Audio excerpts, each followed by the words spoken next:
Hello, welcome again to FAIRtax Power Radio. I'm Bob Paxton, And I'm Bob Scarborough. and we are the FAIRtax guys. And That's oh, darn it, you got your scrolling banner, and my cubes are over across the room again. So you'll just have right. to imagine Fat Albert right here. Right. That's right. You're channeling the giant Rubik's Cube that reminds you of the complexities of the United States tax code. Yes. If you want to see Fat Albert, you can roll back to one of the previous episodes at the very beginning, and you can see what he's talking about. Okay. Well, hopefully I can remember to picking up next week. And of course, most folks that watch the program here already know about Fat Albert. That's right. That's right. I'm thinking what I'm going to do with this. I'm going to fashion this somehow to stay open and okay to my drone and fly it. Oh, my wife has just brought me Fat Albert. There he is. Hey, congratulations. That's got the waffle pattern on it. Usually I've got it all scrambled up, but it doesn't take Bob long to do those. It's just this one takes about an hour, so it's not any harder than the other ones. It's just got more pieces to put together. But all right, let's get going on here on FAIRtax Power Radio. We've got a lot to cover. We have, of course, last week we kind of took a break from the FAIRtax is Good For series. We just finished the rest of the story, about 5 parts. We thought that might take us 2 or 3. It went 5. So we'll see how far the FAIRtax is good. This is kind of a little bit harder to deal with, because when you say the FAIRtax is good for, we talked about expatriates, we've talked about good for the working poor. Today we're going to tackle single people and young folks. But what's good about the FAIRtax is not limited by socio-economic groups or anything else like that. What's good for one group is good for everybody. Right. But, exactly. There was a young lady named Donna who watches the program, and she called us, or she tried to get a hold of us, and I ended up was able to get a hold of her. And she is a single young person, and she talked to me, for several minutes about what she thinks is the best features of the FAIRtax. We're going to go through some of that here a bit later. But right now, I'm going to start a fire with my FAIRtax.gov. I wish it was FAIRtax.gov. It's Congress.gov. It's coming. Congress.gov is where representatives deposit certain potential bills and details thereof. And some of them are tied into the tax code. Yes, you can use the search function. There's a search function up at the top of the page where you can look for just about any subject or anything that you might, Congress has its little fingers in. And so what we do is we put the words Internal Revenue Code in quotes there into the search bar. Be sure on the left side you've selected only legislation and only the current 118th Congress. And you hit the go on that search. And as of today, we're recording this. That search brings back 252 hits. Last Congress, the Congress sessions go 2 years. By the time they got through the 2 years worth, that search brought back well over 2,000 hits. And that's probably going to be the same with this Congress as well, because for some reason, the Congress critters just simply cannot resist messing with the tax code. Probably because most of the time there's a lobbyist behind them wanting a kind of a favor. And I'll give you this if you will propose this change to the tax code. But this is on the 2 years. I think this is the year of legislation, and the second year in service is the we are really going to be fundraising for our reelection campaign. Yeah, that's when the lobbyists come out of the woodwork. Yeah, and you see it hard. That's a lot of money they have to raise to get reelected. That's important. Well, yeah, right. The FAIRtax won't change the political system to that degree, but it will eliminate lobbying, at least on taxation. Now, there are plenty of other subjects and issues that the lobbyists have come to Washington with the money in their hand, wanting some help on something. But taxation is one of the most heavily lobbied issues. But so hopefully, when the tax lobbyists go away, they'll be messing with somebody else. But here, let's get going here. The first one today is S866. Now, this one This one has a very simple description. S866, a bill to amend the Internal Revenue Code to enhance tax benefits for research activities. Of course, there's no text in there, so this was just introduced a few days ago, and so I don't have any text on it. But we're going to use the tax code to enhance tax benefits for research activities. So they're enhancing benefits that are already there. Yes. Apparently, that if you're doing some kind of research, you can get a tax benefit thereof. An enhanced tax benefit. Yes, and now they want to enhance tax benefits for research activities. And I would bet that they will pick and choose which research activities, qualify for the enhanced benefits, and which one will say, we're not going to give you a dime, because it's all political. Of course, you have to be on the team. You have to be playing the game. Mm-hmm. Well, I tell you what, if you want to enhance research activities, how about we pass the FAIRtax, make the United States the tax haven of the world, and bring all of the international corporations that have been run off of our shores by our tax system, bring them back and say, have at it without any corporate income tax. You can see there's going to be a whole lot of more business activity under that scenario. And I bet there'll be a lot of research. So if you want to enhance research activities, pass the FAIRtax. There you go. You just added all the detail. I did. Okay. So let me move right along here to our next one. And this is another one from the Senate. This is S830, a bill to amend the Internal Revenue Code to increase the limitation on the amount that individuals filing jointly can deduct for certain state and local taxes. We've seen that before. The Tax Cuts and Jobs Act of 2017 limited the size of the deduction you can take for your state and local taxes, and you get a high tax state that really socks it to their residents, and they say, wait a minute, these state taxes are not deductible or to the degree that they were before, and that caused a bit of a tax revolt in some of those states. And ever since then, the folks in those states, and this one was actually Susan Collins of Maine, has proposed this one, to increase the limitation on the amount of individuals filing jointly that they can deduct for certain state and local taxes. Against Senator Collins, I got an idea. Why don't we get rid of the taxes that you are creating deductions for, and just let everybody work tax-free?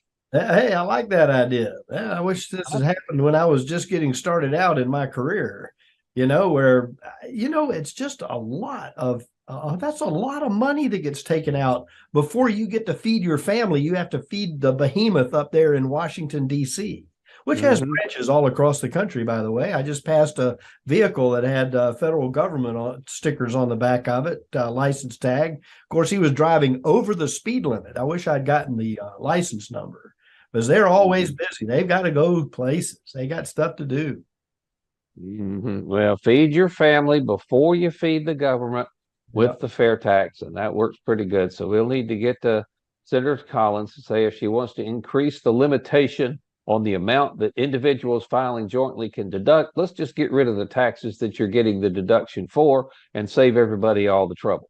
Yeah, think we can do that? Yeah, hey man, I'm all for it. Anybody up in Maine that is a constituent of Senator Collins, you can call her office or email her office and kind of suggest that to her, that she can accomplish the purpose that she's trying to accomplish here in a much more efficient and better and fairer way by getting on board with there is no FAIRtax bill in the Senate yet. Maybe she needs to get on board with that. Okay. Somebody needs to jump in over there in the Senate side and have S in front of the bill number. Yeah. I think we're still going to work on Rick Scott for that here, but it's a slow process. Moving right along here, the HR 1582 is the next one on our list today, to amend the Internal Revenue Code of 1986. Get this, to treat certain amounts paid for physical activity.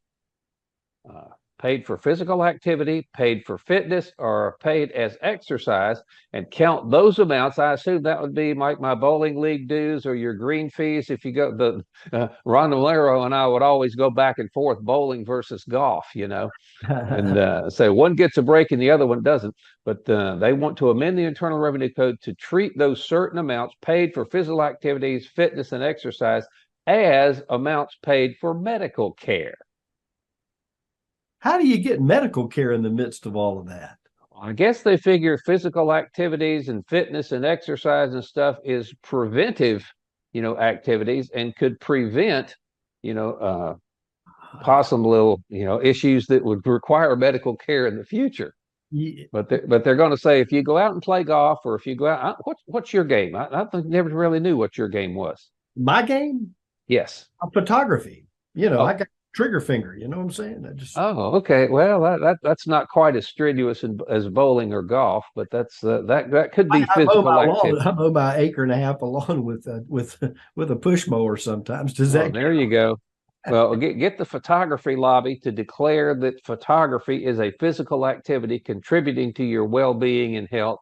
And if this thing passes, then you can deduct all of the expenses of your hobby as medical care. Of course, the way the medical care works is the what you pay for medical care has to exceed a certain percentage of your income before it's deductible at all. So you don't get to deduct every dollar you spend for medical care. So there's a threshold you got to meet.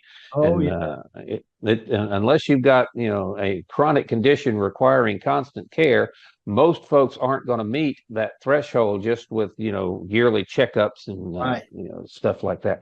But anyhow, I thought that was funny that you can now count amounts paid for physical activity, fitness, and exercise as being for medical care. Got another one here. This is, S800. This one will drive. Haven't they? The Senate's been active here on it. Yeah, this one will drive you nuts. This is the one I'm thinking of putting this one in the Hall of Shame. This is a bill to amend the Internal Revenue Code to impose a higher rate of tax on bonuses and profits from sale of stock received by executives employed by failing banks that were closed and for which the Federal Deposit Insurance Corporation has been appointed as a conservator or receiver. So if you're an executive in one of these failed banks that they want to tax you at a higher rate, I guess that's a penalty for not doing your job good. But when was this introduced? What day was this introduced now? It was introduced on March 14th by Senator Blumenthal in Connecticut. Is that about the same time that these banks were? Well, yeah, that's a couple of days ago. And then the bank failures have been in the news recently. Yeah, well, and so you take something like that and you jump on it as an opportunity to mess with the tax code. Yeah, so the 14th was just Tuesday, the Tuesday before our recording date, and so the 10th was when SVG got taken over by the feds, right? So this was something that somebody's going to try to save kind of recoups the golden parachute, so to speak, and put it back in the bag. So, well, not a bad thing. I mean, but in the tax code, again, the tax code seems to be a place to expedite certain activities of our representatives, Senate and House. Mm-hmm. Now, here's another one. You want to talk about a really broad brush here? HR 1562. This is from Representative Scott Perry in Pennsylvania to amend the Internal Revenue Code to repeal certain credits. That's all you got. Don't have any text at this point. Repeal certain credits. Yeah, I'm going to amend the Internal Revenue Code to repeal certain credits. So that again, that speaks to the shifting sand nature of the tax code. That you'll get a credit, then they'll take it away, then they'll modify it, then they'll give it back, then they'll take it away again. And it's just nuts what people put up with, and they put up with it because they don't understand what's happening. And that's why we're here in Congress.gov every week trying to explain to people what's happening with their tax code. And hopefully we can get some folks that are lighting a fire under their representatives and say, what in the world is going on here? What are y'all doing? And that one there, the tax credits, the generality of that, they didn't have to put "and for other purposes" in there. It was so general in the first place. They didn't have to add "and for other purposes" on the back end of their opening statement. Yes, that one did not have your favorite other purposes thing. It just says to repeal certain credits. It And was again, I'm sure. general enough to where you didn't have to use. Yeah, I'm sure there will be political motivation in determining which credits get repealed and which ones get to stay, and it's just crazy that this country has a tax code where that just continues to go on. And again, all of this madness goes away with the fair tax. Get rid of all this junk, just replace the income tax system with the fair tax. All it does is collect the revenue that the government needs to operate without all this extra baggage that the Congress critters throw into the tax code, and we can have at that. Yeah, it's something. It's just it's just an insane process that goes on. And again, I always say, and I think that there's some truth in the fact that there's a forestalling of basic discussion about the fair tax, although we're thankful that the House of Representatives is going to debate it here on the floor not too long from now. But I think they're still trying to figure out how they can get in on the, where their cash comes from the lobbyists. If the ability to use the tax code isn't there, how are they going to? Where's their money coming from to provide that particular service to the lobby? As we said, the fair tax will not eliminate lobbying as a process altogether, because there will still be lots of other issues on which lobbyists can try to influence legislation. So that's I don't think there will be any shortage of campaign cash for the Congress critters, as long as lobbying is allowed on any issue. True. And we dug in one time. Steve Hayes gave us a website, and I'm trying to remember the name of it off the top of my head, and I can't get it, but it had some just remarkable numbers on the degree of lobbying that goes on in Washington, D.C., and how much money is spent and how many lobbyists there are, and how we may have to dig that back up or get Steve to revisit that in one of his chairman's reports here recently. Let me mention this real quickly before we go on. My wife brought this to my attention. There was an article in our local Ocala newspaper here a couple of days ago about the Fair Tax Act, and the headline, "Fair Tax Act Lacks Wide GOP Support." So again, just like we were saying the other day with the rest of the story series, the media is trying to tamp the fair tax down and convince people, nah, this is not a good idea. It's never going to pass, whatever. The article itself wasn't too horribly prejudicial, but it was not, didn't really tell people any of the benefits of the fair tax. It's just, well, they say they're going to do this and they say they're going to do this, but it doesn't have enough support to pass, so who cares? Yeah, that's right. Yeah. And and again, it's like the headlines, if you don't dig past the headlines, then you truly miss the great benefit of what the fair tax can do. If you just gloss over it, and sometimes the media is banking on the fact that you might just leave it at the headline and go, yeah, I can't deal with another 30%, or I can't deal with, no, we don't want that. That's exactly it. All right. Well, we need to move on here. Again, we mentioned a young lady, Donna, who got a hold of us not long ago. Young single lady. Says she works at a sewing factory and makes items for Marines. Didn't really elaborate on that much, but thank you for taking care of our service folks there, Donna. But she was saying, as a single person, the biggest advantage she sees with a fair tax is, of course, being single. She gets none of the tax advantages that come with having children. You don't get the tax credits. You don't get the extra exemptions. You don't get, all the stuff that comes with having children. So she says the fair tax would be a huge advantage for her.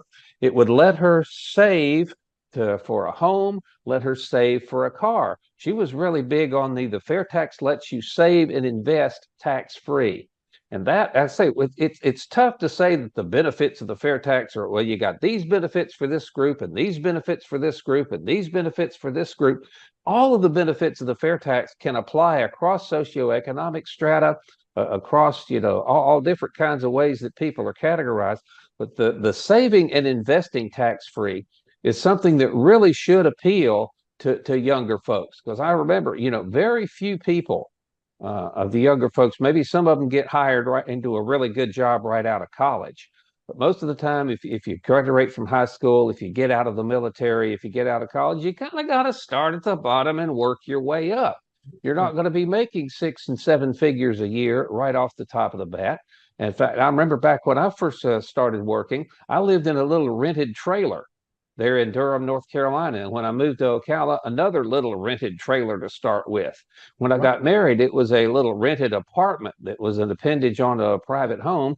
Then we bought the first thing I ever owned was a mobile home, but it was years, I mean, dozens of years, a dozen years or more after I started working before I could finally move into a regular house. Because, it takes a bit to get into there. And saving and working. And the difference too, generationally speaking, from when our parents were raising children and coming up, the man of the house worked the job, but he worked at the place for his entire career or close to it without the jumping around. So there was some stability there where you became focused on the place that you were working and what their service was, no matter what it was, manufacturing, finance, you name it, cars, vehicles, sales. And so Dad he came home, and for 37 years, he worked at the same place. And so continued to, and he may have been in the same city in a lot of respects. So he had that opportunity to build into the community and also to get the raise and get the advancement and become a floor manager or become a vice president or maybe even further than that. And so we don't see that happening a lot in how today's workplace works for that same strategy. So you have a lot of young people that are out there that are working a gig here or working something over here. They may be doing 3 things, a side hustle to the main job, as it's called sometimes. So if you think about where you get all this money from and how much you might have to spend out in taxes, you might not get the end of the year. You might not get the deduction. You might get the cash 100%, and then you might have to peel off the whole, tax that normally was the employer was paying part of. But consider if you clock in somewhere and you work 9 to 6 or 4 to 8 or 4 to midnight or whatever the shift is, and you end up looking at your paycheck and you go, well, darn, part of this money is going out the door, like we said a minute ago, to pay the government first before I can feed my family. When the fair tax is passed, instantly you get a raise on the fact that your withholding is going to go completely away. Yeah. So you got that raise there, but then your buying power changes because of the prebate. You'll be able to, and especially at a time like we're in right now, where inflation is beating that dollar up like crazy. You have an opportunity with the fair tax for young people, especially with the fluid nature of employment right now. Have an opportunity to be, to really advance. And the fact that there's no tax on savings, you might end up eventually getting into a position where you can offer or be offered a 401k retirement plan that, of course, is portable. Of course, you can move it from one place to the next over time.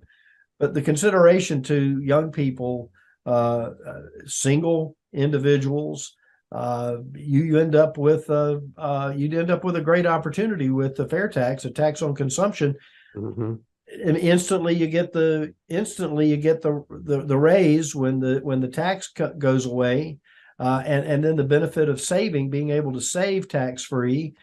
you can begin to work on building wealth for your family. That's it. You hit on that. The kind of the corollary to the savings and investment tax free is good for young single people. But how many times do you hear, I can't afford to save anything? I certainly can't afford to put money in the stock market. It takes every dime I make just to pay the rent and buy food, But then when the fair tax comes in, you get a bigger paycheck, your withholding goes away, your payroll taxes go away, you have more money in your pocket, so you've got more money up front to save and invest with. Yes. That Donna was able to catch on to that. We're getting short on time here. Let me go ahead and run through these couple other things that she mentioned. She mentioned the environmentally friendly aspect of the fair tax, not taxing used items. And she gets something that most people don't understand. She said, if you eliminate the corporate income tax, that will lower the cost of doing business, lower prices for everyone, and that will help the young single people who are struggling to make ends meet. Right on, Donna. You got it.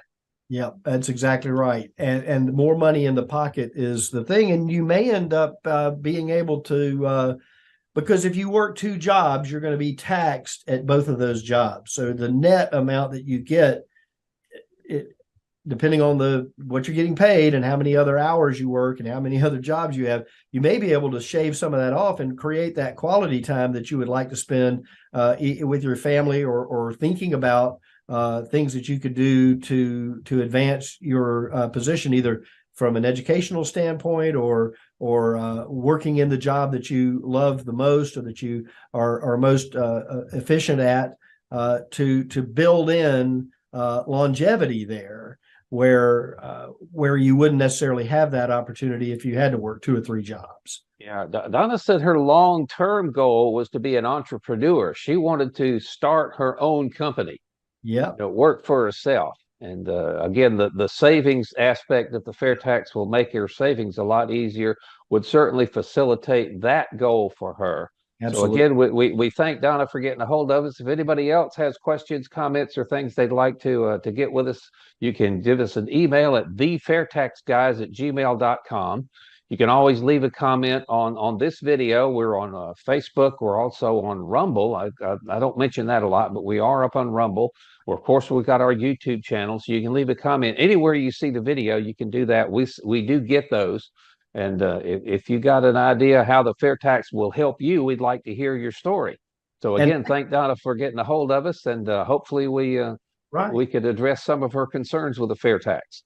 And go to Rumble and go to YouTube and follow us and like and get the subscription going, to ring the bell on Facebook and subscribe on Rumble and on YouTube, so that our numbers begin to grow, and share those videos like Bob Paxton said, especially some of the key episodes that we have that are out there. Like, I think this one is going to be one of an important one, especially for young folks to dig into and really begin to understand how the fair tax works. Indeed. Well, I'm afraid that's going to wrap up this edition of FAIRtax Power Radio. Thank you so much for watching, listening, sharing your videos, and commenting.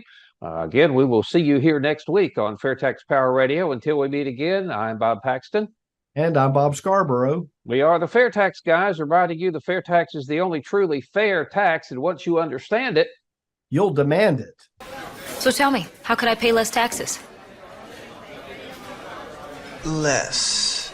Yeah, I'm trying to get ahead, so how can I pay less? Well, I suppose you could pay less taxes by earning less money, or you could give to charity. How is that going to help?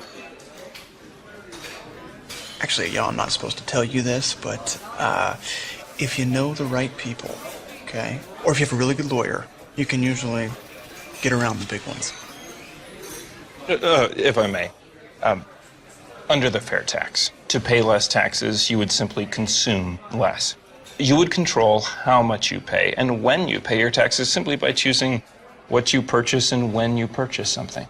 So I could stay focused.